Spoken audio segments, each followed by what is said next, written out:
Do you remember at the beginning of the year of the show, us belaboring over the intro and the intro song and the editing on the video? Yeah. Like, watching it this time, I, just got magically transported back to the past. It feels like years ago. It really does, 'cause, really it's 27 episodes now, which, isn't a lot, but is a lot. We're over some weird hump. Anyways, hi, I'm Tara. I'm Natalie. And we are making a movie, and this is a podcast about us making our very first feature film. It is a podcast that is following in the real-time adventures of Natalie and I making our feature film called Turns Out It's the Apocalypse, we think. That is the entire title. Good job.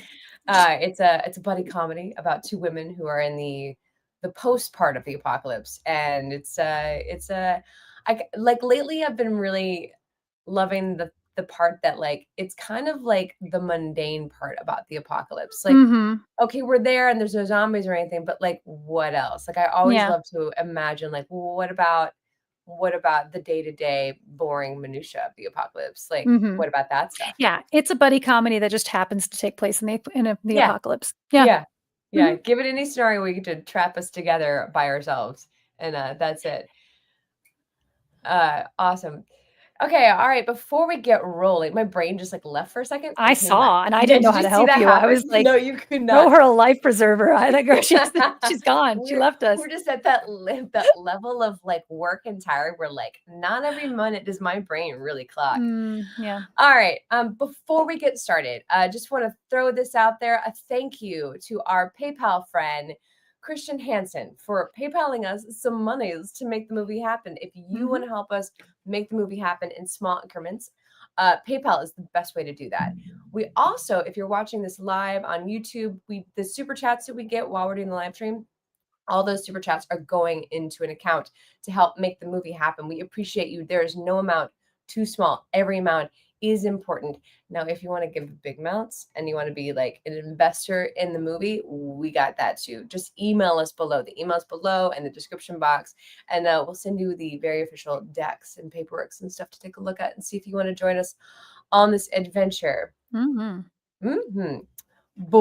we get rolling, there's a lot of befores. There's so many befores. There's a lot to cover now. There's a lot to cover today.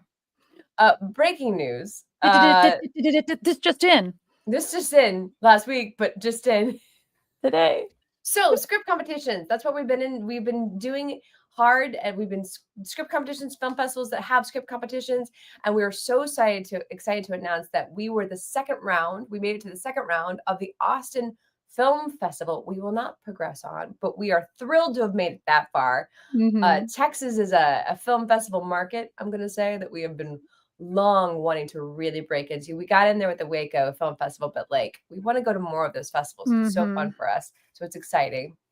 And then, they have pretty stiff script competitions out there. It is true. It is known for it that Texas and LA has a bunch of them, but Texas has a bunch of pretty stiff competition for scripts. So heck yeah. And then also one of the festivals that's on our list of festivals we love, Cordillera. We are official selection in competition.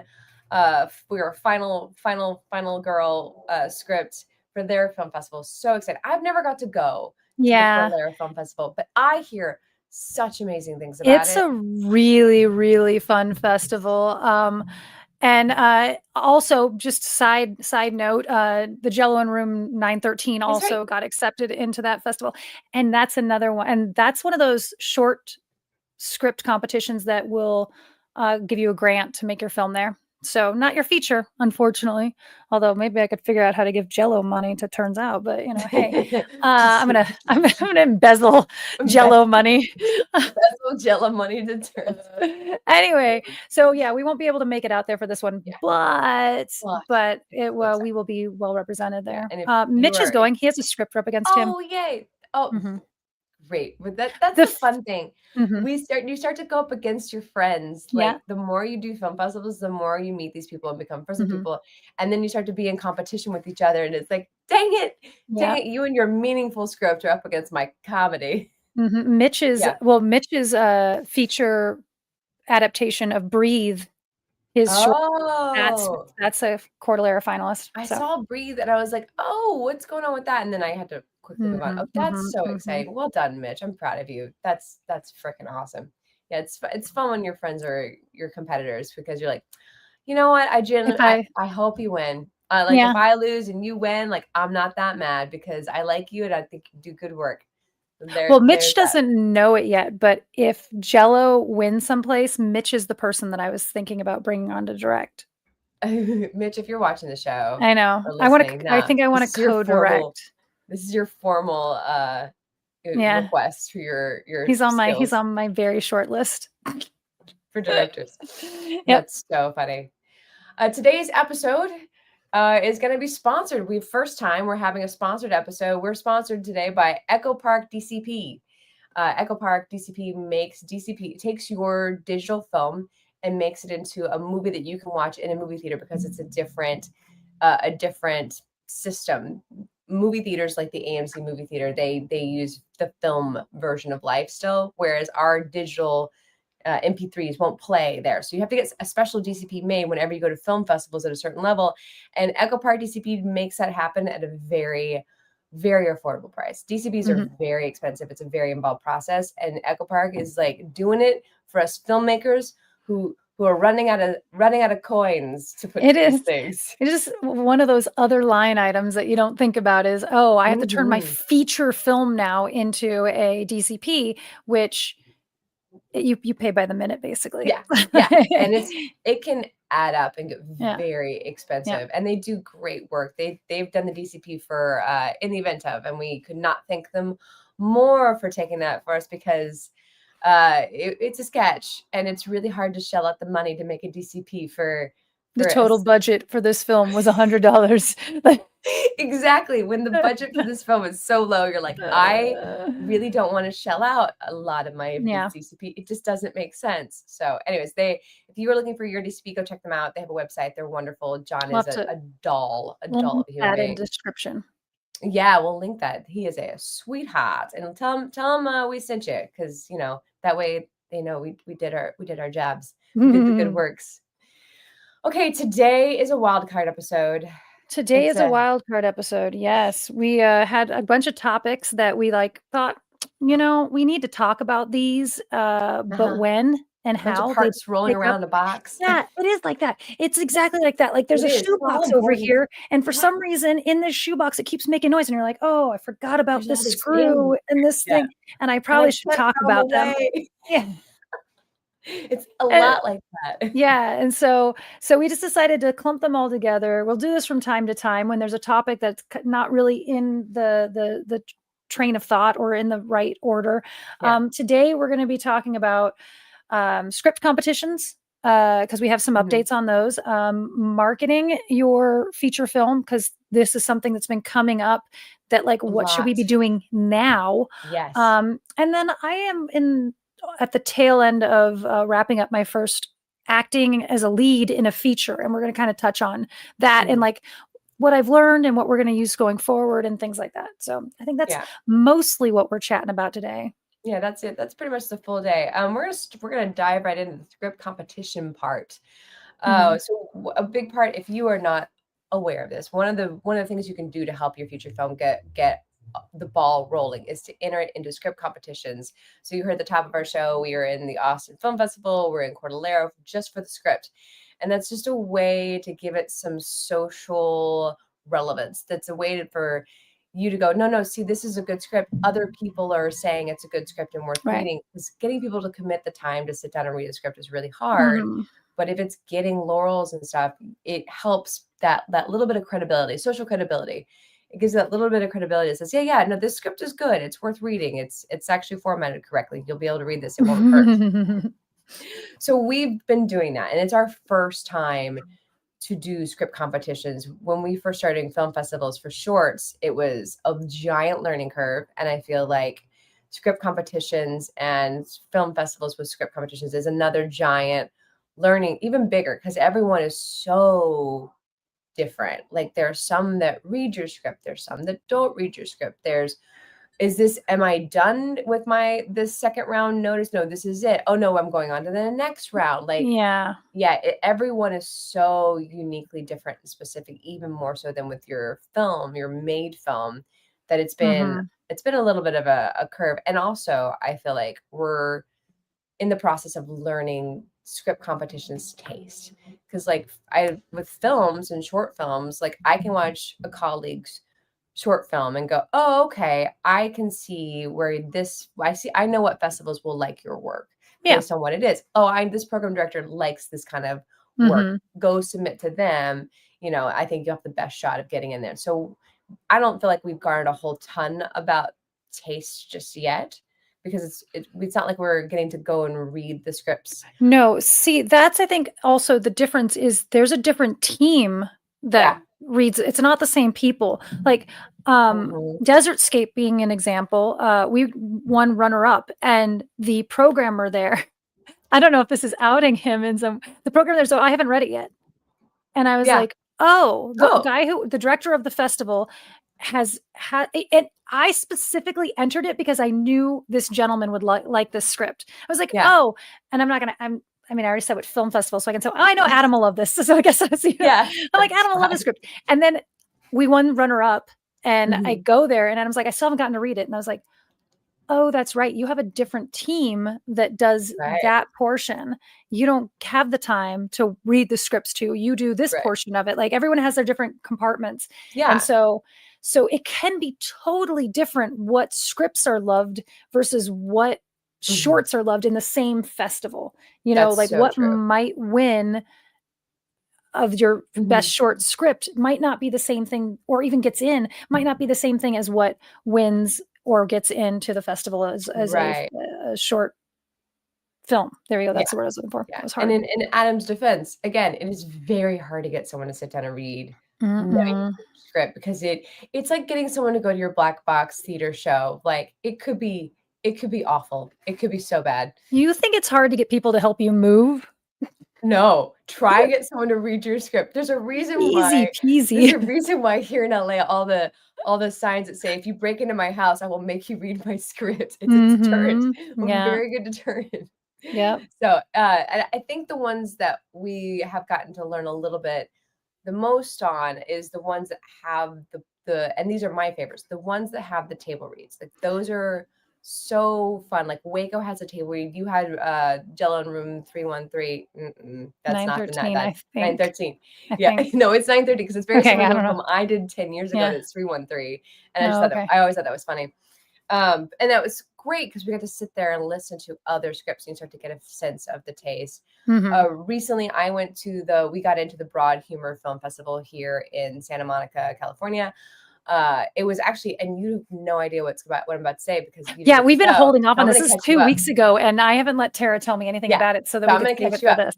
Yeah, so I'm going to say out of the gate, first off, women out there who are filmmakers, I really like this film festival. When I got there, first off, and it's in a banquet room of a hotel, very normal, whatever, that's normal. And I'm picturing, the Hotel Inn, kind of a basic, whatever. This hotel was gorgeous. It was the proper hotel. It was absolutely beautiful. I got there early. So I sat at the bar and had a cup of coffee before I went in. And I just felt very luxurious going into this, it set the tone. And then you go into the room, pick up my pass and stuff, and everyone is so nice. And the program director, who is more involved in the script selection process, she immediately pulls me over and is like, is your counterpart going to be here? And I'm like, oh no, Natalie couldn't make it. She's in Utah with work. She's stuck. I explained. And she's like, and she and I wind up chatting, and she knew me on sight, was aware of who I was, knew about you. And I know that doesn't sound very unique, but that is not every festival. There's just so many filmmakers. So not every festival has that level of, especially for the scripts, I was to say, has that especially a level. script, because it's not like you watch the film and remember Yeah. their faces from Yeah, it. Yeah. exactly. I mean, like we have our pictures and I have a program for you because they print up this beautiful program with all the scripts synopsises in it. So you knew you could go and read as we were, you know, jumping from script to script.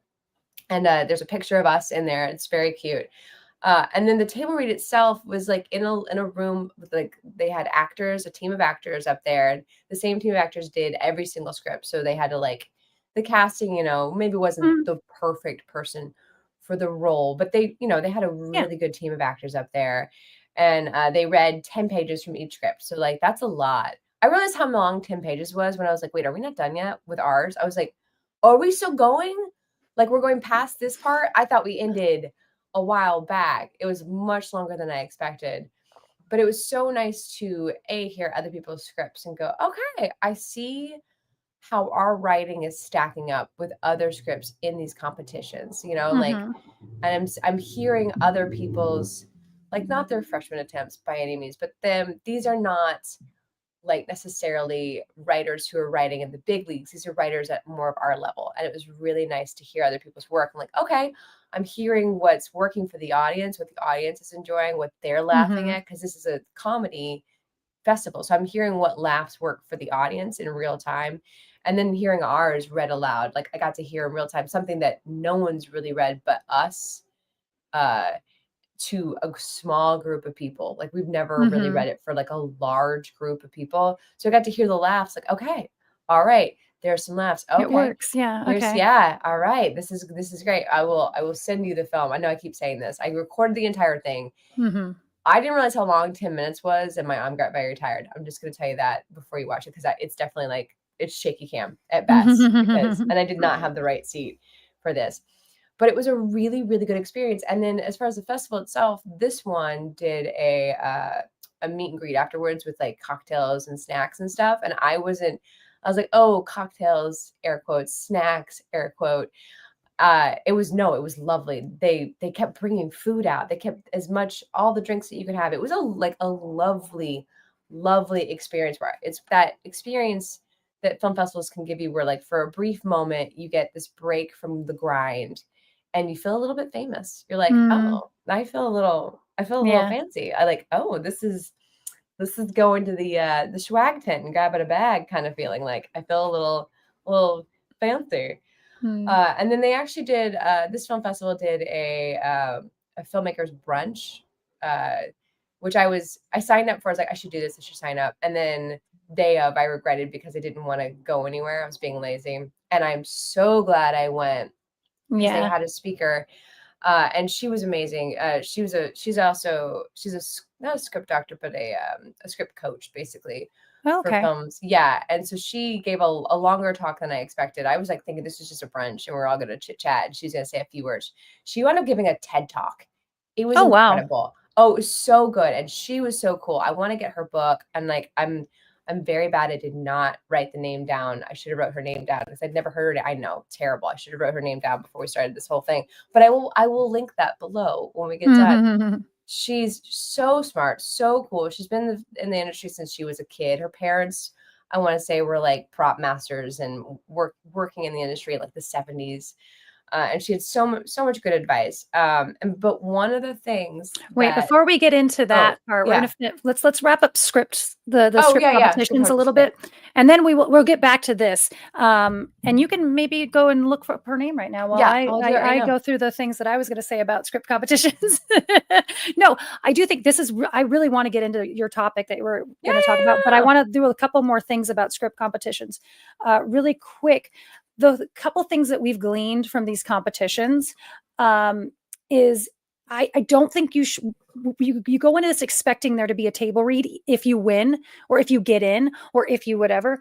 And often it's one script that gets a table read. Even if it says there's going to be a table read, it doesn't mean all the scripts are getting table reads. So we've had ones where it's like, if you can't attend, your script's not even up for the table reads. They're going to read 6 of the scripts and it's going to be of the people who are attending. And you're like, okay, well, I was going to send a representative, but that doesn't count.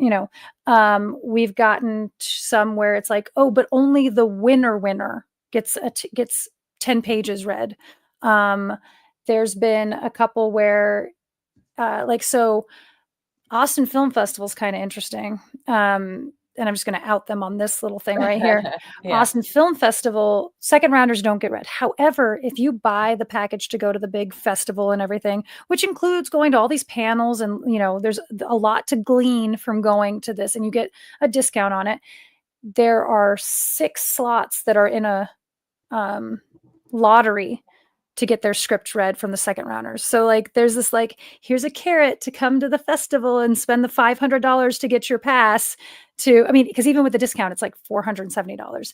So come to the festival, you get a lot of things out of it, but maybe your script will be one of the 6 that get read. And that's the only way that could happen. And so my point there is like, even if something says it has a script read, don't count on it. Like there is a script read. It might not be you, even if you are a finalist, you might not win. You might not win that portion of it. You might not get read. So I still think that those are one of the more like ones you should try to submit to, or ones that do have script reads. And some of them will say every script that is a finalist gets read. Some of them will say, whatever. And then the other thing that I think we've learned is when you submit your script, make sure it's 100%. Like we started submitting to things because there were deadlines. And the script still had a lot of errors in it.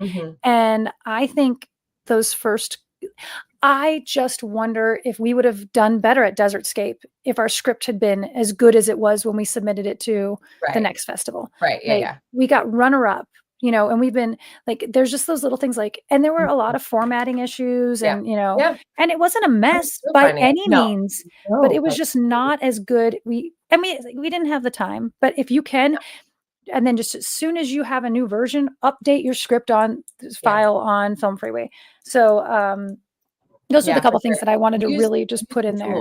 Yeah, there's in final draft, there is an assist in there. Like I use that like finally because I didn't realize what it was doing, and you'll go to print and it'll be a script formatting assist. I'm like, what is that? And so I went through that. I was like, oh no, and I found all these things. And then even recently, this last week, I've been working on the strip board, and I found like 2 mistakes. I was like, nabbit, like, and now I'm gonna have to go back through and fix a bunch of the titles because I'm like, the titles aren't right because some say this and some say it's a whole thing.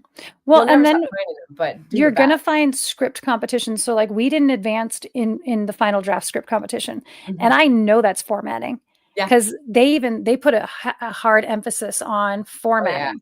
So we didn't, we've at least gotten semifinalists on almost most of the competitions we've entered, but final draft, they were like, you're not giving a good representation of our product. They didn't say that, but that was my feeling on it. The woman's name is Lee Jessup. She is so cool. If you are a screenwriter and are looking for a coach, go check her out. I think she's very smart. She's a lot of good information, a lot of good guidance. I really want to read her books now. I'm very curious, but she was cool. And she was very much what I would say a broad, like, oh my God. And that's my favorite kind of woman. Broads are like the coolest women. Like they just make me think of like Hollywood in the 1940s and talking fast and like, a little rough around the edges. She was cool. I really liked her. Okay. So anyways, is that all the important things we've I think that is. Yeah. I mean, I think that's mostly what we've gleaned at this point, the big takeaways so far. I mean, we've just begun. Yeah. I mean, the one thing I will say is that it is giving us a little bit of that social heat. Like so many people in my personal life are like, man, your screenplay is doing really well. Like, when are you going to make the movie? Like, it is one of the things that you want out of that little bit of the ball rolling is happening. So we're not quietly working in a dark corner trying to make this happen. Things are happening. It looks like things are going on because we have all these things to talk about. Yeah. Which is good. But also now we have things to talk about. Yeah. Which kind of does now actually segue into the next topic. So Lee Jessup, one of the things that she said in her talk, someone had asked about when should I start talking about my movie that I'm making? And she said that you just should start marketing your film before you even start making it.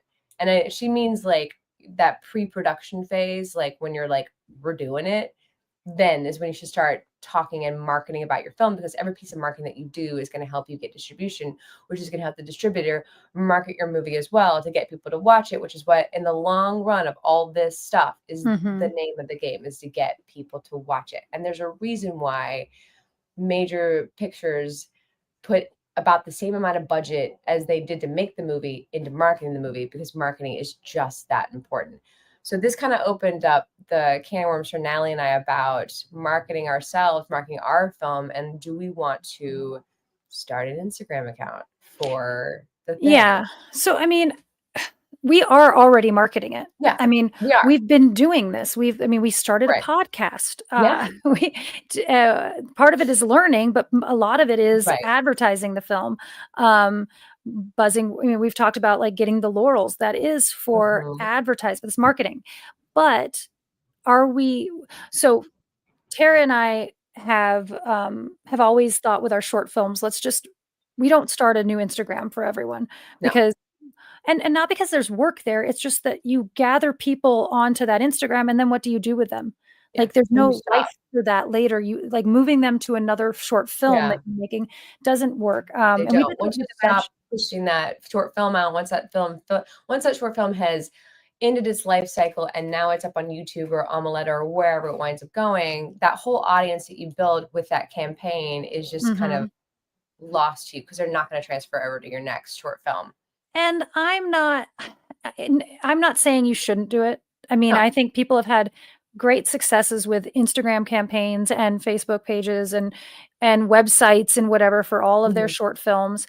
I just thought, I don't think it works for us the same way. Yeah. I would rather be able to, so we did Imaginary Friends and it had a Facebook and it had an Instagram. No, it didn't have an Instagram because it's a long time ago. Yeah. It had a Facebook though. And then we tried when we did Panic Button to move those people, like try to get them over to our new film. And you know, the 2% that go and follow you on that other one. Starting a new YouTube channel would be the same way. Like rather than, there was a discussion when we're going to do a new podcast, do we start a new YouTube channel or do we use this one? And that's also why our YouTube channel was never called Natalientara Try Stuff. It was always just Natalientara, because we want to put everything under that umbrella. Anyway, all that is to say, a feature film's different. And we do think that eventually we are going to need/want, or maybe just need, because nobody wants another Instagram account.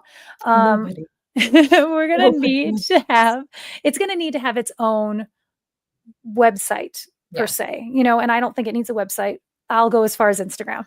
Websites now are Instagram. Yeah. Just to backtrack really quickly. A landing page. Yeah. Yeah. A landing page. We even had a separate Film Freeway account for our short film Imaginary Friends. And so any of you filmmakers out there who are making short films, like, production company should be your Film Freeway.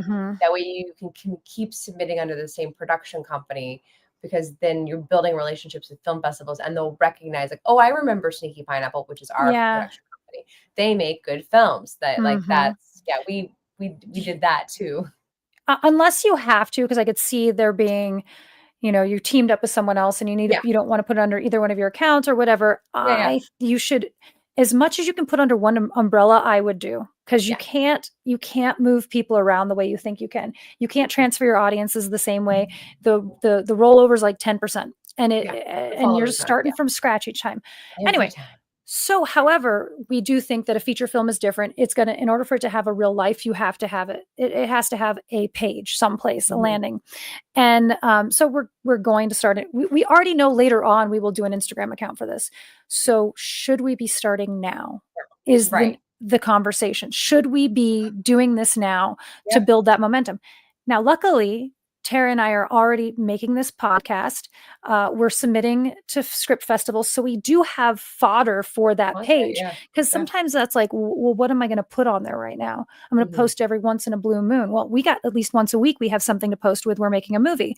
So that's something. So and we can cross it over. That's our big thing is we do have Right. our page that is Oh, Natalientara, and we yeah. will be able to post it on both of them. Thank We you, can Instagram, collab. for making the Thank collabs and the you. Oh, repost. The only thing bless they've you. ever done that Ever. I am not It's the angry about first a thing. change. Yeah, it's the first time they've done something. I'm like, oh, that That was was a worth good it. move. That's a good Anyway, move. so that's the big discussion right now is like, Yeah. okay, are we going to start this up now? Which the answer is yes, we Yeah. are. Yeah. We're lucky it doesn't really seem like it's that much more work. The Mhm. problem is, and this is dovetailing into the next part, is Yeah. we've established recent or acknowledged recently. So Hen said it, and we had never thought about it that way. We're a brand, Right. and we have established ourselves, Natalientara, as a brand, and we've not on accident. Like that was kind No, of the it was we make conscientious choices all along. We just didn't realize we were making good conscientious choices. exactly. Like, That's you know, probably like it yeah. was like it's not like you and I started this thing and goes, we're a brand and this is how we arrange our Mm-mm. names because it's the No, brand. Like and it's it kind of gross. I kind of hate it, yeah, but it just is though. It it is the is. way that everyone says our names. And so it's kind of like, yeah, we just probably should always stack our names that way because Yeah. it just immediately know it's us. Well, and we do it like, when Mhm. we said that we were going to make a podcast, what did it say? It said a new live podcast from Natalientara. Right. Like we know that is how people know us. That we almost probably should get rid of Sneaky Pineapple and call it Natalientara Productions. But hey, I'm not rebranding that. Anyway, No, no. so we are a brand. Mhm. But along with that, the film is going to be its own brand, and we don't have that solidified yet. And I Right. think that is the part that becomes like the hurdle we have to jump over Mhm. in order to make the Instagram for this film that doesn't exist yet, because it needs to have an image, it needs to have a brand, it needs Right. to have a very specific presence. Mhm. And what font is that? What color is that? What is the we've picked our font before we even knew what the format of we're making a movie was. Tara and I sat down, picked fonts and color Oh, schemes. That was we start with what we so much more understood. important. Yeah, like Mhm. We start with the um, thing that we could understand and do easily, like, what's the achievable thing here? right. You know Yeah, what's that funny was is easy. Sneaky Pineapple doesn't have a brand really. I mean, it Mm, does film. I think the Sneaky Pineapple films have a very distinct vibe and stuff, but yeah. like we never got color schemes or fonts No, really for it's Sneaky like Pineapple. pineapple yellow, and here's some And green yeah, and every white that's like the and least black. amount of effort we put into any of Yeah, those things. so much, yeah. But, like, for Um, this, like, not only is it that we need to do this brand homework, we now have another production company in the mix that whose opinion we value and want to mhm, take in. So, like, it's no longer just a me and you discussion about, like, "Well, let's go look at the Pantone color swatches." It's like, "All right, does everybody like this? Is everybody feeling this?" Like, we in the first stages of doing the decks, we went back and forth over like, oh, okay, we're getting this is of the time period and the vibe, but it's not quite the vibe we're thinking. And then okay, that's kind of not the vibe you're thinking, like back and forth between finding the middle ground of mhm, all of everybody's perceptions and feelings about this film that we're making. So right. it's like, it's not going to be a small, like, hey, let's pick a font out of these 5 fonts. It's going to be like okay, guys, let's all come to the table and like Yeah, who likes pink and what shade right. of pink, And I think we've dialed that into we're a getting there degree because we did the deck. because of So the Jack. deck was just developing a brand kind Mhm. of, but we Yeah, all knew we weren't married to it the same way once it's public facing. yeah, So, yeah. and we've been doing some of that. We got the tone deck. We've got the artwork that we've been doing for the film festivals. Mhm. Those all have a very specific vibe. Right. Um, they're a lot of them are images that Mike had found for the tone deck. Some of them were ones that I went and found Mhm. based off of the tone Based deck. off of the vibe, Yeah. yeah. And right now the imagery is very like dark and scary and foreboding with whimsy. With Like, pink. with whimsy. And so I think that's our Yeah, deck and yeah. but like how does that translate into a little circle thumbnail? Like how does Right. that, you Yeah, yeah. know, I that's the part where we need to solve that, Mhm. and then we can And then we can now again, do you things. can rebrand. It's hard though. You can always rebrand. Yeah. but it's not a small thing to rebrand. Like, you got to catch it in all the places, you build up, whether you realize it or not, like, you build up a little bit of like traction from people recognizing your little tiny circle thumbnail. Like, you see it with yourself when your friend changes their Instagram icon picture. You're like, you can't find them now. Like, Yeah. I will go to tag a friend, I can't find Ooh. them because the picture's not the way I expect it to be. And then I finally find them, like, oh, that's how they spell their name. If an app changes their icon in my phone, I will never find it. I will never find it. No, mine are color organized. It doesn't work out for me. Yeah. You'll find it because it's not in the right place now. It doesn't go there. And I'm mad at you for changing your palette. Yeah. No, and I don't know that it's as dire as that. No. However, they are conscious decisions that need to be made. And it's harder to do when you don't have a poster yet. Like, so that's why I think most people wait until the end, wait until they've got the thing and they start going and running with all the artwork and blah, blah, blah. But up until then, it's not as easy. You got to make some decisions that are going to change. Right. There's no way that our little icon is not going to change. That's just not possible. Oh yeah, no, for that's sure. okay. We're gonna make some discovery. It's fine. We're gonna make some discovery along the way of some image that we just love and all fall in love with. And like that's gonna become the image that is the movie. But because we haven't put ourselves on tape yet, we don't know yet. Right. But that's the thing, is finding something that will be a seamless transition, finding something that won't just be a left turn. We were using pink and chalkboard for everything. And now we're using, and now it's something written in the sand. And you're like, I don't recognize, I don't know. I was just thinking pink and chalkboard. Yeah. Like hand drawings. Yeah. Like, and I'm like, what movie are you making? Yeah, exactly. But yeah, it is important. And as people are starting to find this movie and want to jump on board, maybe to be an investor or something like that, connecting with the stuff that we like, making good choices now with the brand and being very clear helps people want to sign on and become a part of the process. Like, they want to become an investor because, like, oh, you have a very clear vision, you know what you're doing, I can trust you with my money. So like it all goes back to like getting everybody who's going to be involved in this thing trusting and believing in the product that we're making, so that we're all headed the same direction and everyone's feeling like this is worth my time. It's always like, this is worth my time, because that's the most valuable thing that you got. So we are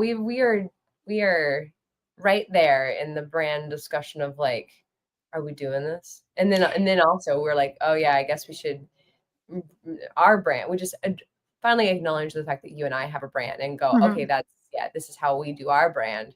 Well, and then on top of that, it is, when you said, we have been marketing, we just could have maybe been doing it a little bit better, in that if the page, luckily we can put all these things, every post that we've ever done, we can go throw it onto the new page. However, if we had started this, maybe it would have had a little bit more momentum already. Like, you'd be able to say, we've already started this portion of it. That will be easier when the time comes to distribute. I don't know where that syllable goes. Yeah. Well, and it's always like, when's the moment to start talking about the project anyways? Because like, so you and I have like a notebook's worth of ideas. Because like, we're already starting on our next feature film. Like we got 6 pages and an idea, and we have plans to sit down and do a 1 page and a synopsis. When September ends. Literally. This song has been in my head on loop. Because that's where we're at. I need September to end. Ends, everything, our whole lives change again. Like, things get a little calmer. But yeah, you and I are already, so like I'm already doing marketing right now by telling you, Natalie and I already have another project lined up. And that is the nature of the beast too. It's like, yes, we're in the process of making this movie, but you have to already be like on your next scene, because someone invariably is going to ask you, so what's next? Every time. Always. Well, and always. So FilmQuest is happening next month. This has to do with it, but this is a side. No, go side. Yeah. FilmQuest is happening next month. I have never been to FilmQuest. I don't have a film in FilmQuest. I've always wanted to go to FilmQuest. I know a lot of people who have films in film quests now. I realize the number of people that I know that will be there is much higher than So you could imagine. great. It'd be like going to Waco. Like, oh, I know enough people here that I could just feel like I'm right at home. Anyway, so I'm considering going to Film Quest, and Justin and I were talking about it and going, one of the reasons I want to go is because I want to make horror comedies out here. This is a lot of people make horror films out here. This is a genre festival. Yeah. These are the people that would make horror comedies. Like, I need to go meet them. And Justin's like, we started to go, wait, I need to have like one sheets. I need to Oh, have these.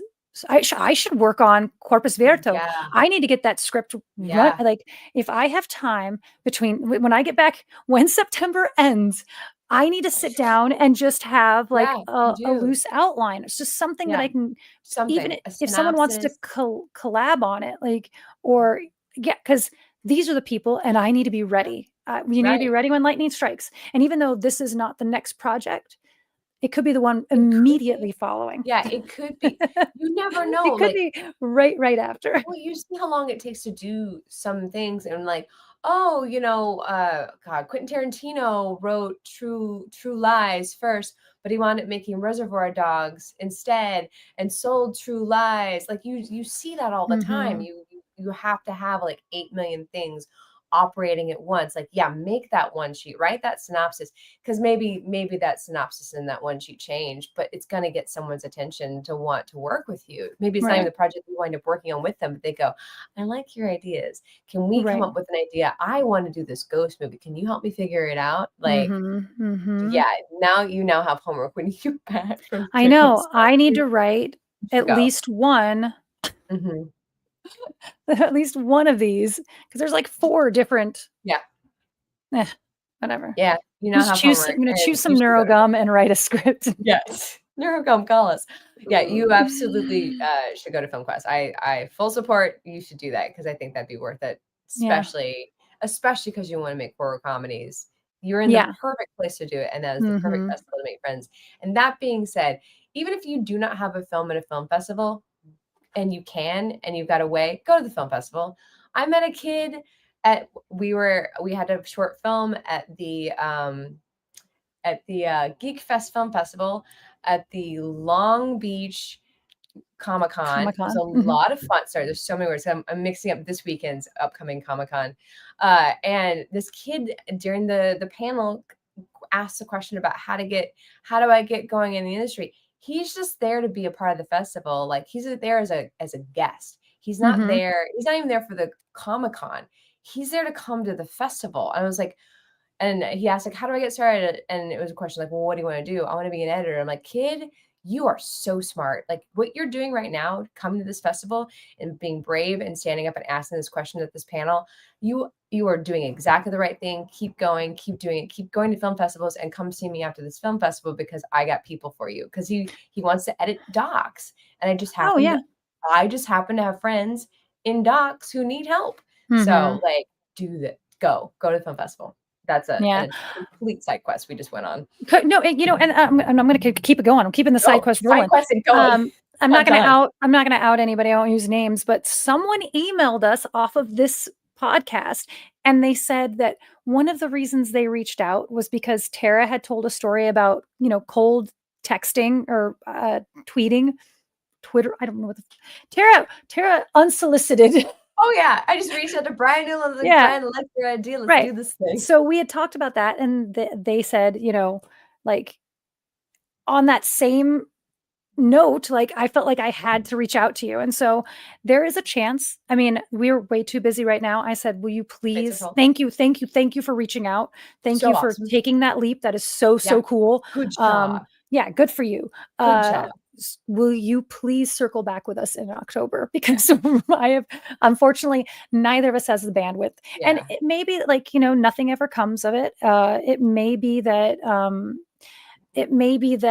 one of us can participate in something, or maybe Right. we can just point them in the right direction, or Mhm. we just can chat about it and encourage. Maybe Yeah. none of it happens, but Or maybe hey. something happens in 10 years and this relationship Right. does that. Like Hmm. that happens. Yeah, and so it was so cool, and like, it was the first time that I'm like, even if that doesn't build anything, I was like, I feel like we've made a difference.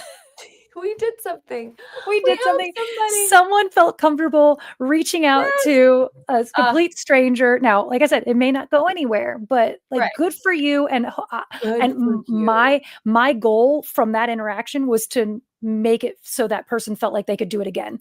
Yeah. Like Yes. I was like, I am like, oh, we didn't reply fast enough. I was like, oh, yeah, Yeah. like Be we need to brave reply right now. and do it Yeah, again with somebody else. Do it again. yeah, Do it again. Do it again. Do it again. Keep hmm reaching out. Keep being brave like that because yeah, it's worth it. hmm You're gonna get your own lightning strike because you were brave enough to reach out or to go to that festival and stand up and ask a question or like go up to that person at the party and be like, I loved your movie. Like, hmm I would love to help you on your next one. Whatever. Be brave. It's yeah. a great life lesson for any field that you're in. And I've said it 99%. I've said it 99 times already, but like I have gotten most of my work off of people I've met at film festivals. Yeah. Like Oh yeah.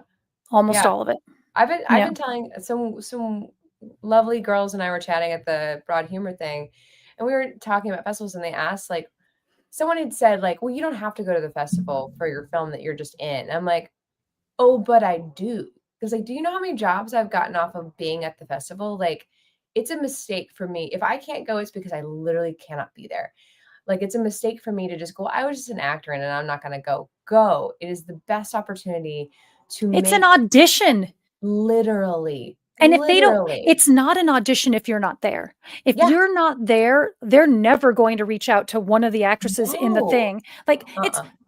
tiniest possibility that they start to Me. talk to Ash afterwards, and Ash goes, Yeah. "Oh yeah, she's great, blah blah blah," because she looks Mhm. perfect for this role that I have coming up. Da, da, da. Right. Now, that's such a passive way to deal with this. Absolutely not. Be there, Be be there. your awesome Go. self. Yeah. Make them know that already that you are fun to be around Mhm. or easy to be around. You don't always have to be fun. Be easy. Don't be difficult. You know, like as long as you're not difficult, you're gravy. Right. But, Yes. but Yes. like but once they meet you and they like you and they've seen your work, now they're thinking about you. And that was the other thing about why I want to go to FilmQuest, because I want to stay top of mind for people who are doing this. When they Mhm. want to reach out to someone to even just audition for their Right. film, they just saw me at such and such. They Yeah. just, you know, And you are gonna be coming off of the heels of being the lead in your first feature film. Like, that's mhm, such a great thing to be like, when the "What have you been up to?" "Well, I just wrapped a feature film." Like, that's massive.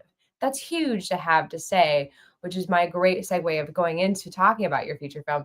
Like, mhm, go again, go to the film festival because the film festivals of where you and I have gotten the bulk of our acting work, not just like mhm. our producing hard, sluggy work, the work that no one wants to do. No, our acting jobs, mostly acting jobs have come from film festivals for us. But Yeah. how did you get this one, the feature film that you're on right now? So I met Joe at Desertscape. He had his first film there, and Yeah. I had social anxiety there. And then we met again at Kanab and got to know each Mhm. other a little bit. I got invited to be part of their writers group. Okay. Um, and then the writer group fell apart because I don't know, I Yoko Onoed it It without happens. sleeping with anybody. I don't know how. Like normally you have to sleep with someone in order to kill a group. It just It happens. was just being a girl. Didn't know. Just Yeah. they moved to St. George. Yeah, So yeah. that fell apart, but he wrote this script and then he wanted my feedback on it, but I don't know if wanting my feedback on it was just a ploy to get me to read it so I could maybe be like Consider consider the role. auditioning. And then Yeah. I auditioned, yeah. But it was one of those where, because I had just seen him again in Kanab. I was there with in the Mhm. event of he didn't have a film, but he had come down because we know enough people. And Kanab's such a fun festival that it's one that Oh, man, I he wanna will go. always go to. Yeah. Yeah, I want to get That May I Put sounds You on so Hold fun. submitted so we can go. Yeah. Yeah, yeah, yeah. But yeah, and so like again, it was, met at a film festival. Didn't I mean I auditioned for it, but I got invited to audition for it. I just and on that same note of like, the calling card of having a feature film that you just worked on, um, I just submitted to another film now, whether or not I get the audition, but they were one of their things were like, can you do in-person audition? And we will give preference to those who can do in-person auditions. And I was like, I can't. I'm down in St. George filming a feature. And like being able to say that, like It's I'm best. filming a feature, That's like yeah. not even I'm filming. Leave it at that. I'm No. filming a short film. Filming a feature. Now, they Yeah. don't need to know how many people are on the crew and what the budget is and, you know, but like Whatever. You're still doing the thing. yeah. Still doing the thing. I mean, like, and you're the first of us to do the lead, not just in a feature. You're the lead in a feature film, which is a Right. whole entire different, like, I Mhm. haven't done that yet. Like, that's a whole different level Well, of work. and Geronimo was the first feature that I was Right. actually in, like, more than just, like, a scene, because Mhm. that's it doesn't I don't feel like that doesn't feel the same either. You have, like, a through line for your character.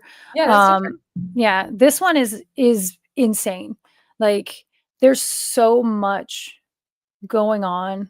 It's Mhm. a lot of dialogue. Yeah. It's not a lot. There's not these big I don't have a lot of big chunks of, like, I'm having a monologue. So there's a couple other people who do, but mostly it's conversational. Okay. So that part's easier, but we're doing, like, 3 days in a row on a weekend that are 12-hour days. It's really hard to memorize 3 days worth of stuff, like, and you don't memorize an entire script. That is not how Mhm. it's so different than theater, and one of the reasons I think people think that you just memorize the whole script, it's impossible because you don't ever rehearse it. So how could you possibly I mean, the amount of time to memorize something that's that long, Mhm.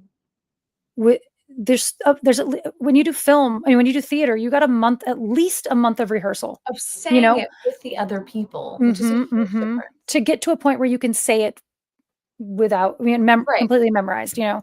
Um, so you don't have that at all, and you're throwing things that are changing constantly. Mhm. Like, we just recast another character that I mean, I haven't even met one of the other, supporting.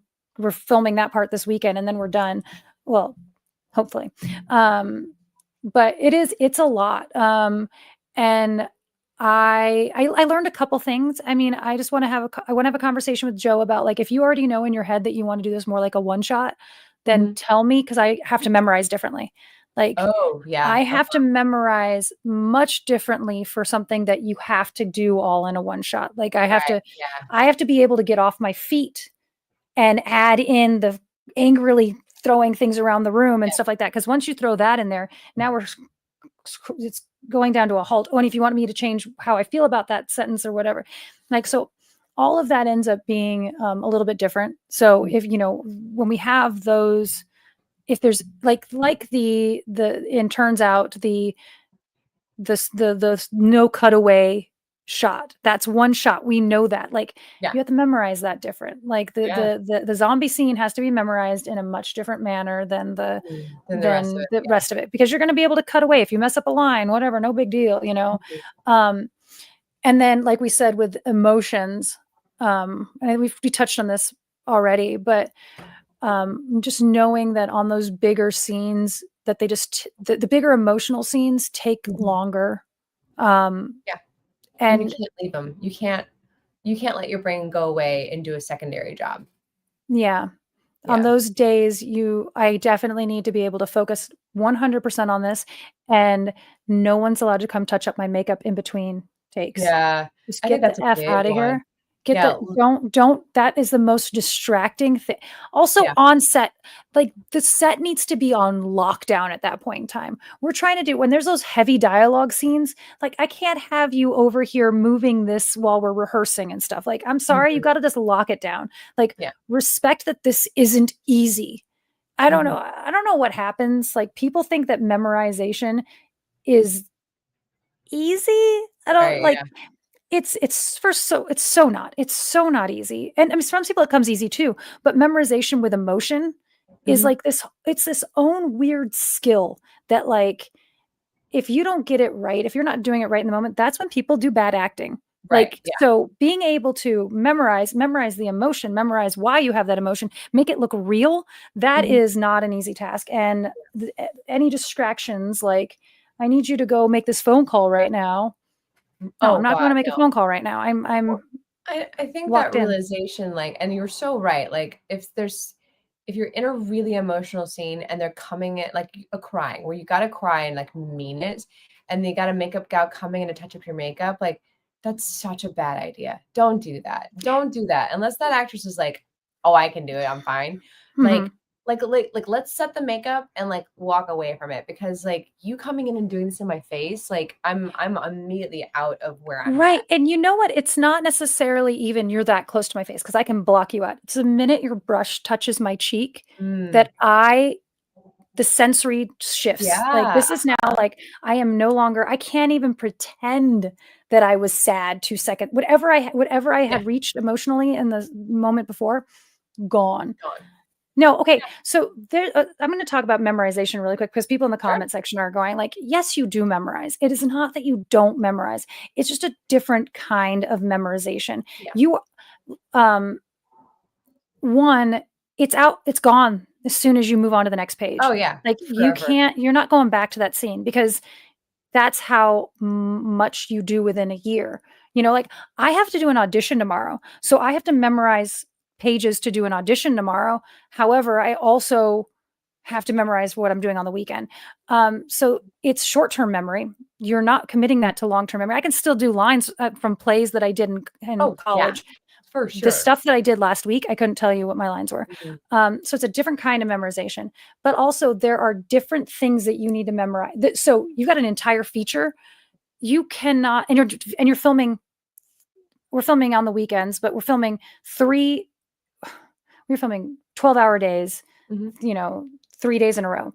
Like in order for me to memorize all the scenes that go in there, there are ones that don't get the same level of attention. There are ones I have stars next to the ones that I need to work on. And so there's ones that I can go, okay, you say such and such, and I say, no, I can't do that. And you say blah, blah, and I say, well, I'm not going to. Okay, all right, let's go. And I can do those. And Yeah. Tara and I have pages that you just don't even look at, Yeah. because you can't. Because there's just so much going on, Mhm. and you're often in that environment for the first time. You're in that Right. costume for the first time. You're in that, like, it's Yeah. just It not doesn't the matter. same as a Yeah. play at all. It doesn't matter how much time and effort, how well you have committed your text to memory prior to getting to the set. The second you get there, they're going to be throwing so much new stuff at you that your Mhm. brain just won't connect that information that you know it won't connect that information to your mouth. It will just go away because now they put a ball in your hands and there's a light going around you and there's a camera spinning and like there's so many other things that you have to like, it takes a second to get back in there. Well, so I mean, I think a good example of that is anyone more people have done theater than have done film, I think, because people Yeah. grew up doing plays in Right. Yeah. school and whatever. There is a thing where you're not supposed to come to set memorized. You're not supposed to come to the first rehearsal memorized. Mhm. The director wants to be able to direct you. Right. So, and part of that is because you're going to memorize based off of movement, and you're going to like, this is going to change your inflection Mhm. so there's still a little bit of that within film, unless you've had a rehearsal and you've gotten a lot of notes. I mean, sometimes you do, sometimes you rehearse. I think we're going to with Turns Out more than like what Yeah. I'm doing right now, but I'm getting to set with the words all memorized and the emotions that I've, put with them memorized. But after the first take, Joe might say, "You're not that angry." And I'm like, "Oh, okay. Okay. Now I have to take every single inflection that I put in there has to now be shifted to a different word." And it has like, and if you are too memorized, you are not going to be able to do that. If you've already got it locked into like, no, but I stand up here. Like Mhm. you can't shift. So you can't be so locked in that you're not moldable still. Like Right. again, it's a really weird fine line. Mhm. And yes, now the camera's facing over there and we need you to say this line differently because Right. we changed the next scene. I don't know. Uh-huh. It's a very different beast. Yeah. Here's all these new variables. Now go. Like, okay, great. Hold on. Let me do it one Mhm. time with all these new things, and Mhm. then I can put it all together in my head. I need It's you to walk in carrying these 4 bags, figure out how to set them down, but also look like you're graceful while you're doing it. And I yeah. mean, that alone, I need to rehearse putting down these 7 bags at Yeah. once without like, and you want Yeah. me to say what was I supposed to say? What's my line? Yeah. Yeah, it's Yep. Yeah. yeah, I mean, it's good. weird. It is not easy. It is not an easy job to be the actor because also every time you have to redo it, you're holding up the day. every time you have to restart, you're like, every person in that room is annoyed with you because you're taking forever to do the thing that they think is so easy. So it's just like, can we just like, Meanwhile, we spent 30 minutes getting that fucking shadow over there just yeah, right. yeah. Meanwhile, you got rid of your stupid shadow, but I gotta pull this out right now. Good Yeah. Lord. Oh goodness. All right. It's been a lot of learning curves, a lot of new stuff, a lot of new information. Like we've just collected together all these like parts and pieces of things that we're learning as we're making this feature film, of like how different this process is compared to everything we've done beforehand, which has been a lot of shorts. We made a ton of shorts at this point, and now we're just relearning in different ways things that need to be done. So this was our conglomerate of a bunch of ones that didn't necessarily go together, but kind of did, in that it's all about it. Yeah. So, yeah, that is roughly what's going on. Okay, we're gonna take a hard left and go into my favorite section of this. I'm gonna preamble so Natalie can find her phone. I didn't. Open it. I got. Hold on. Find the note. I No, found it. you were so hot into your conversation. Like, no, it's good. All right, we're gonna do the Abby Singer shot, which is the second to last shot of the day. Natalie, what you got for us today? So the vocab term of the day was one I've never heard of. It's arret. It's a French word, arret. Nope, never spelled heard Arret. I'm going to switch to this card now. It's a film. In film, it's a French term that means, the word means stop or halt, literally. But it's used to describe the stop trick or a substitution splice, which we did one of these in May I Put You on Hold. What it is when you are rolling, you stop, you put an object into frame, roll the camera again, and it makes it appear like it seemed like it just appeared out of nowhere. Oh, Yeah, it's an array. Array. I just called it a bewitch move. Yeah. So yeah. Either direction. We did one in May I Put You on Hold, and that was a really funny one. Yeah. Because in filming May I Put You on Hold, the desk just has to the receptionist and the desk just appear in the woods, right? Yeah. And they disappear in the woods. So we had to. This is so funny. We're on set, and we're rolling, and stop. And we don't actually stop the camera because you don't need to do that, this way. So instead, everybody freezes, and then people ran in and took the desk out of the wood. I'm grabbing my chair from underneath me, moving out of frame. Tara's just doing this. I'm just holding still. And everyone around is like swirling around, grabbing things and getting out of the frame. Yeah. We did quite a few of those for that. It was those are so, I think they're so fun to do because I'm like, we're doing a magic trick. We're doing a magic trick. Yeah. Fun. I saw, there's been one going around, and I don't know why it keeps being shown to me. And I just realized it's what this is.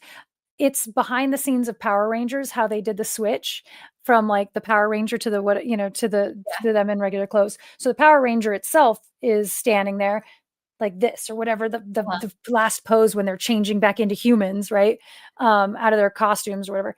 And someone walks up in front of each of them. They put their toes up against them, and they put their hands where that person's hand is.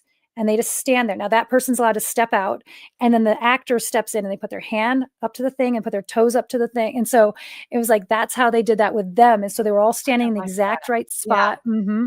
That's kind of cool. Kind of cool. That's really fun. That's fun. Hero pose. Ore? Oh, is it like, I don't know what it was. Yeah. Ore. Ore. Sure, that's the word of the day, guys. Ore. Ore. All right. Before we get wrapping this down, again, thank you to Christian Hansen for your PayPaling us. If you would like to PayPal us some funds to help us make this movie, we appreciate it. There's a link for you below to do that. Again, all of our super chats that we collect together during our live streams on YouTube also go to help make the movie happen. And if you want to be an investor, email address is for you below. Email us. We'll send you our deck, and you can see if you want to join us on this exciting adventure. And even if you just want to see the deck, email us, and then, feel free to share it with your rich and influential friends who might want to also make a movie. Mm-hmm. Next week and the week after that, we are taking a dedicated break because we're both going to be so busy doing film festival stuff. Natalie is heading to the Breck Film Festival next week. Week after that, we're going to be at the Gig Harbor Film Festival. Natalie, you're repping Obit and May I Put You on Hold at the Breck Film Festival. I'm saying it right, Breck Film Festival. Mm-hmm. I always feel like I'm missing a part. And then for Gig Harbor, we are repping May I Put You on Hold, Obit, Death is the Favorite, and In the Event of. So you and I have the most intense couple of weeks coming up here. And I'm doing the Q&A for Bob Mackey. And you and I are hosting the award ceremony. And we're doing interviews with filmmakers. And you're the social media gal for Gig Harbor. So Gig Harbor, I just can't wait for September to be over. When September ends. So we're gonna take 2 weeks off from the show, and we will be back in 2 weeks with fresh new content. We are already working on the scheduling for that, the programming for that. So we'll keep you guys posted. In the meantime, we will be posting on Instagram and maybe TikTok, mostly Instagram, our adventures at Gig Harbor, and we are going to be doing interviews. So those will be going up at the Gig Harbor Film Festival as well. So like there's still going to be fodder of our faces out there. Won't miss us. We're not going away. We're just going somewhere else for a minute. You have object permanence. I'm sure you'll figure this out. If you are listening to this podcast, if you're watching this on YouTube and you're like, man, the sound is okay. The sound is so good when it's a podcast. Natalie takes this audio down and just sweetens it so it's so easy to listen to and puts it up on a podcast. And so if you want to like listen to us talk instead of watching us talk and have good audio in your ears while you do dishes or garden or whatever, there's a podcast. It's everywhere you find a podcast. Please download it. It does help us. It helps the show. Every time someone downloads an episode, we're trying to build momentum for this little podcast in itself. So that helps us beyond measure. So we appreciate you podcast listeners out there already. You're doing it right. You're hearing us in all of our glory, the good sounds. Okay, guys, thank you so much for joining us. It was a good one. We'll see you guys in a couple of weeks, and stay safe out there, make movies, and have fun. See ya later.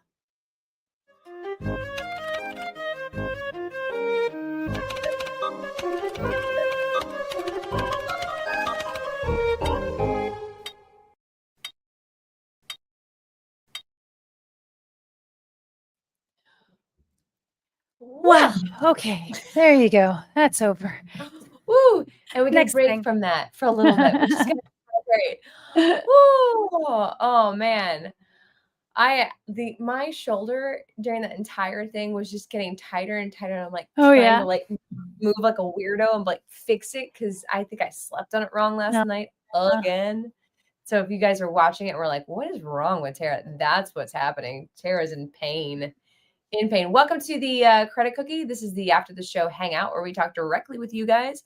If you are a longtime Quiet Army member, you know the Shush Shush Secret Time that we used to do. It was an hour-long conversation with you guys. So here we are doing that conversation for 10 minutes, not an hour. This is the truncated version of that. Have so much homework to do, not an hour. Yeah. So yeah, feel free to talk to us in that chat. We will respond. We don't respond as much to the chat during podcasting because it's a podcast and they can't see your comment and it's a little disjointed. I do want to address the Christian Bale. Natalie sounds like Christian Bale about the lights rant. Listen, Christian Bale was not in the wrong. I think he was framed wrong. I think he was framed because like I don't really remember all the ins and outs of like what happened with that. But it sounds like someone was goofing off in the background and making it hard to do the job. I think that there's probably a combo of that. Like it can get really frustrating when you're not living up to what you think is your best. So you're flubbing the lines. And there's, I got to tell you, when you're on these sets and these moments start to happen, like it is a very lonely place to be. I was likening it to, so if you watch baseball, everything can go back to baseball. If you watch baseball and a pitcher comes off the mound in between innings and they're having a really, really bad day, nobody talks to them. You like kind of slump over into the corner. You're angry. Nobody will look you in the eye. The same thing starts to happen on set everyone knows that this is uncomfortable. And now they stop looking at you and they stop talking to you and they're trying to give you that space. Yeah. And if you're the right, wrong, whatever kind of person, you now internalize that as everybody hates me. And now you feel worse about the fact that you're slowing the entire production down, and everyone knows it. There's nothing else that's happening. You've brought it to a crawl. So if you're in one of those moments where you're having a hard time memorizing your lines or saying your lines out loud, or just whatever it is that like you're tripping over, and anyone else adds any sort of distraction to that moment, like you kind of are the villain. Like, I'm sorry, like this is like, don't it, you know what it's like? It's like when it was weaponized incompetence type thing. You're in the kitchen and you're doing the dishes, and someone walks in and takes a dish over, pours a glass of milk, drinks it, and sets it next to the dishwasher, and you're like, I'm over here trying to get this right. I'm not fucking around. I'm trying to get this right. And you just added to my pile versus being part of the solution. And so I have much more sympathy now that for Christian Bale than I ever did before, of like, that is such now, and sometimes it's your own fault that you're in that position, but sometimes it's not. Like, things have gone wrong, whatever. And if you come now, you should always still be nice to people. That's parts. I do think, but kindness is always the right. best move. But how did you get to that moment? Because it seems so blown out of proportion. That's just someone who broke under pressure. And and yes, someone walking through your eye line while you're trying to do a big dramatic scene is terrible. I mean, I yelled at Ben on the set of Obit because, not directly at Ben, but I was trying to do a hard scene and I could hear people chattering in the other room. I was like, I need quiet. Like, I can't get through this entire dramatic scene without people being quiet. And on the next, and Ben yelled at anyone who was in the hallway. And the next scene, I'm 99.9% sure Ben stepped out in the hallway and started talking to someone. And I said, I can still hear you. Yeah. Like, I am struggling to get through this scene and get it good. And you are not helping me. You're not part of the solution. You are part of the problem now. So I get it a little bit. You should still be nice to people, but yeah. I mean, being kind is always when you can, but you can't always, like, you reach a breaking point at some point, especially when you're exhausted, you're trying to get acting right. You're in this heightened emotional place anyways. And like, everyone is literally staring at you. Some people like that. Most of us don't. And you don't realize how much everyone's saying they're waiting on you to do the thing, do the performance right, do the trick right. We had an actor. I was on set with an actor recently that was having a really hard time getting lines in the scene. And I think it was dragging out, and I think everyone on set that day did a really good job of like just making it more like, no, we're good. It's okay. We're good. Yeah. We're all just like, no, you got the words. They just weren't in the right order, know, like, and you're like, we have to do it again. And everyone's just, it's end of a long day and you're dragging out. But I think almost everybody did a really good job of just being like, no, you got it. We all have these days. We all have that thing that's hard to say, but it's hard to remember to give people. It's not even giving them grace, because you might even think that in your head. You might think that you might think that you're just giving them space to like work through it. But like, if everyone in the room goes silent and is just waiting on you, now you feel like shit. Like which it just doesn't help at all. Yeah, I did a project not too long ago where my co-star had a really hard time with dialogue, and I had to, like, after a while I was like, and I just snuck over and talked to the director, like, okay, I can either improv this or I can just say the right line next that you need, depending on the shot we're in. It's up to you. But like, let's just keep going like nothing's wrong, and then he'll have a better shot at getting it. Like, it was a definite, like, she's like, okay, let's do the, we had a plan. I was like, great, I can do whatever you need to make sure. And like, but I don't want to put pressure on him, because I know that's not going to help him get the lines out at all. I can work around this. Well, and I'll go back to baseball again. I've always been a firm believer that like when someone's struggling, the worst thing you can do is like let them know that you can tell. Like, don't when fans boo someone that like on their own team, I'm like, that's not going to get them out of it. Like, that's the exact opposite of how you get them out of that slump. Like, cheer them on. No, you got this. You got like this. We know it's in there. We know you've got this. Like, Yeah, no, you're a bullying. loser and you can't do this is not gonna fix it. Yeah. It's not the 80s. We don't do it that way. Also in those moments, I'm just going back really quick to the Christian Bale thing. I mean, not necessarily about that one. A lot of times you're being asked to be angry in the scene. Mhm. And or like, I mean, I don't know what the scene was in that I don't moment, remember. but Yeah. if you're in a scene where you're like angry with someone and blah blah blah blah, like even if you just turn to talk to someone in the middle of it, you Mm. might end The up just chance friends. carrying over. Yeah. I don't even mean the real attitude. I just mean that Yeah. heightened level of like, this is the Yeah. way I'm talking right now. And now I turn to you and you're like, oh wait, no, I'm sorry. Blah, blah, blah. Like, and I'm not saying you're like method or you're in character. It's No, but just you're there. you're if you're acting, you can't help but like like doing a depressed scene. You get a tiny bit depressed, like Mhm. you have to like work to not be depressed. Mhm. Oh, yeah. It's a mind fuck. That's It all you're doing. Like it you're is. asking your brain to pretend like it's very, very sad or very, Yep. very angry or very, very whatever. And your brain's not so smart. Yeah.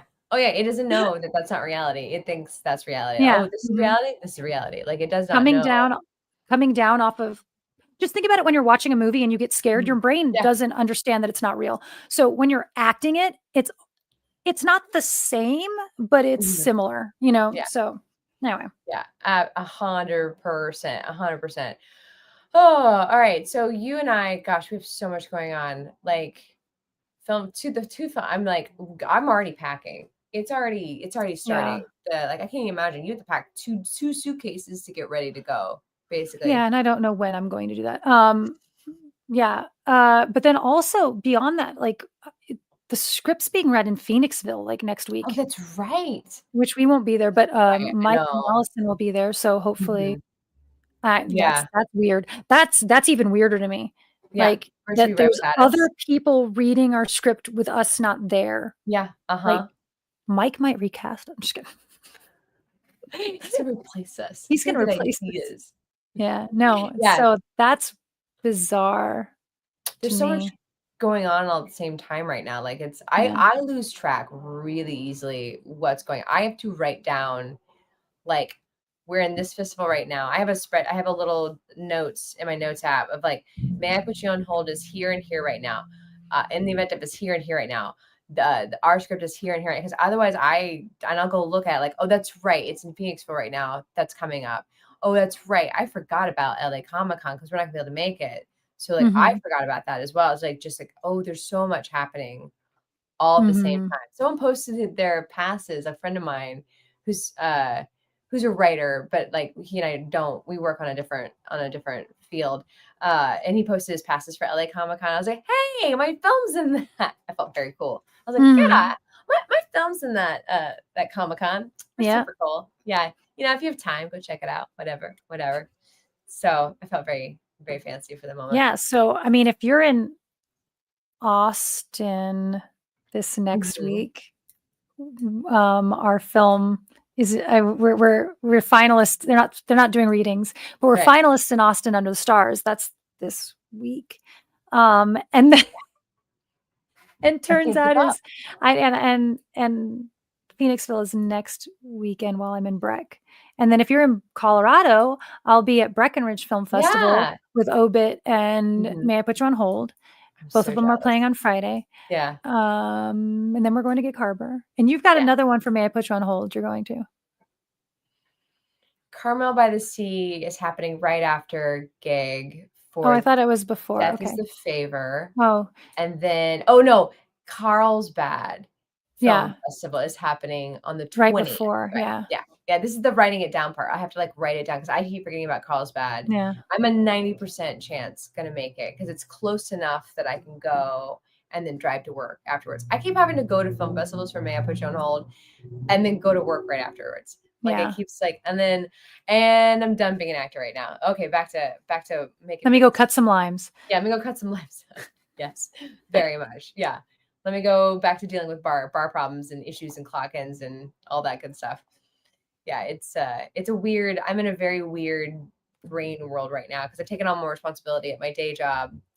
So like I get there and like my brain has to switch over to being in charge of things. And it's very peaceful when I'm there because I only have to worry about there, and the problems are so easy. Like, Yeah. it's okay. It's just, we're just making drinks. No big deal. Like, and then I leave there, and now my brain divides into 5 parts. So like there's 5 different things I could be working on at any moment when I'm home. So like going to work right now is a relief because I only can do that job. Yeah. For just a tiny bit. I'm like, the calmest I am ever is when I'm at a bar, 5 deep, making drinks. When I'm not there, and I'm exhausted, but I'm not there, I come home and I'm like, okay, there are 5 options of things I could do right now. What is it? What's it gonna be? What's the most important thing? Do it now. Oh my gosh. Yeah. So it's a lot. I'm not mad at any of it, but it's a lot. Yeah. And then, I can't keep up with where I'm supposed to be every day. I have to take it week by week at this point. Like, and write everything down so that I can go, oh, that's right. That's Carlsbad's this weekend. Not this weekend. It's 2 weekends away. I got time. Next weekend. This weekend is the book fair. This weekend is the book fair. I will never put 2 events in one month ever again. I'm doing events at my bar. This weekend is the book fair. The 22nd is Bilbo Baggins' birthday. And I'll never do this again. So those are close together too. It's not even like the first week and the last week. Those are the 2 middle weeks. Like, nope. I got screwed by the calendar. Like, by all the calendars, that this was the best scenario, guys. That this was the best outcome. Another version wasn't going to work out for me. It's a lot. All right. Anything else we should tell the peoples before we head out? Because we both have so much homework to do. Not that I can think of. No, we are hustling. Thanks for joining us, guys. Thanks for staying for the credit cookie and chit chatting with us. Don't be a difficult problem. Yeah. Advice from Period. James. Don't exclamation point. Be a difficult. Don't be a problem. No periods. No exclamation points. Just don't be difficult. Don't be a problem. All right. We'll see you guys in 2 weeks. 2 weeks, guys. We'll see you guys in 2 weeks. Go to Instagram and start missing us. We'll be there. All right. Bye. Ciao.